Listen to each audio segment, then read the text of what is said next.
You said that you realized that there was some dysfunction in leadership or in your leadership, and how did you come to realize that? Well, probably like most of us who realize there's dysfunction, it's easier for us to realize there's dysfunction in other people first. Mm-hmm, mm-hmm. In fact, this morning I had a breakfast meeting with a leader that I'm very close to.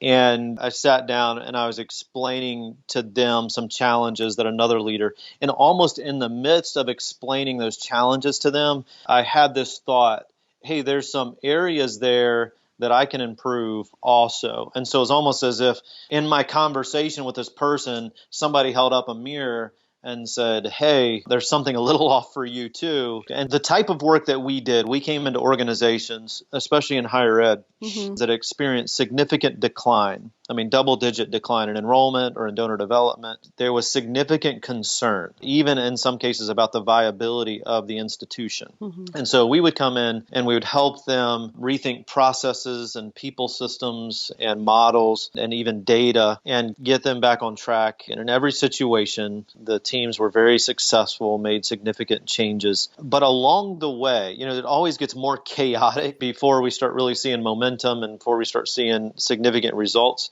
It's like And the along breakdown before the breakthrough, right? Exactly. And the thing that baffled me was that people at the highest levels in these organizations wanted the results, but did not realize the amount of work and the amount of commitment that was going to be required to get to momentum. I mean, as a young leader, most of the time I was by far the youngest person in the room. And I would sit there at times, I'm sure my jaw on the table saying, did you think that you were going to come in and revolutionize this institution to get growing again, and there weren't going to be challenges like those that we're talking about here in the room? Right. By seeing that, I realized as I would go back to my own organization and I'd begin questioning and evaluating, am I doing these same things? Am I taking these same unhealthy behaviors into the workplace? And so in some cases I was. In some cases I needed to back up and deal with some things in my past, some painful things in childhood and adolescence, Mm-hmm. some painful things early in my career. And then that's when we decided, man, there are tons of people, tens of thousands, if not millions of people all over the world that need somebody to walk this path with them too. Mm-hmm. And we decided we wanted to do that.